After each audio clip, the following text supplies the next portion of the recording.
kawasan ekonomi khusus Gresik, PLTA Pinerang, banyak sekali daftarnya. Kalau di Google sebenarnya bakal ketemu langsung semuanya. Termasuk cetak sawah baru di Pulau Pisau, Kalimantan Tengah, pembangunan waduk Sepaku, banyak sekali. Bayangkan itu semua mulai dari bandara, bendungan, jalan tol, semuanya diberi kemudahan. Mulai dari perizinan sampai pengadaan tanah atas nama kepentingan umum. Jadi itu kesalahan yang luar biasa besar karena akhirnya karena dapat kemudahan atas nama PSN dilakukanlah pelanggaran-pelanggaran HAM seperti yang tadi Mas Antoni katakan.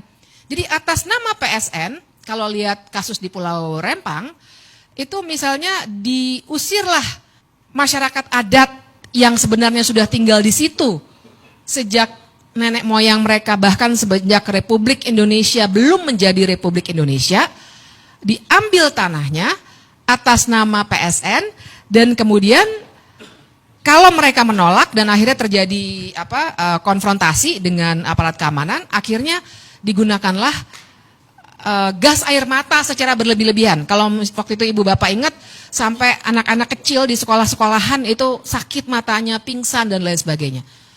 Apakah itu pelanggaran HAM? Iya, karena penggunaan gas air mata secara berlebihan dan menyakiti orang lain, apalagi anak-anak, itu merupakan pelanggaran hak asasi manusia yang harusnya diusut lebih lanjut begitu.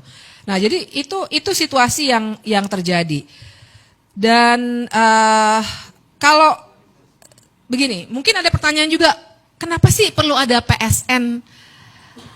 Dan kenapa baru pas zamannya Jokowi aja, mulai 2016 itu ada PSN?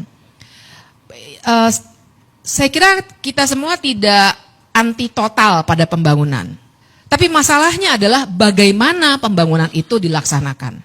Nah, PSN itu adalah konstruksi hukum, jadi saya ibaratkan dengan gelas ini, wadah, konstruksi hukum yang dibuatkan untuk memberikan keistimewaan.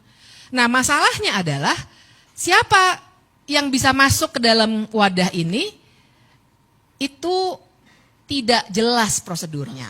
Nah, disinilah terjadi misalnya, kok tiba-tiba sebuah, kita sebut saja dua yang tadi Mas Antoni sudah sebutkan, dua proyek yang sebenarnya sudah jalan dari lama sekali ya, PIK, BSD, ya itu teman saya juga banyak yang tinggal di BSD udah lama dari 20 tahun yang lalu.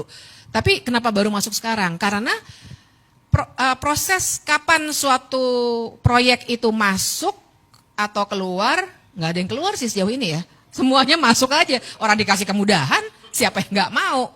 Jadi siapa yang masukin, apa kriterianya, dan bagaimana tolok ukurnya suatu proyek bisa masuk ke dalam wadah yang namanya PSN itu tidak jelas. Disinilah terjadi yang namanya benturan kepentingan. Jadi di sini kita bisa bicarakan tuh kalau kata orang-orang anti korupsi ini yang namanya state capture corruption. Sering juga kita pakai istilah ada conflict of interest. Tapi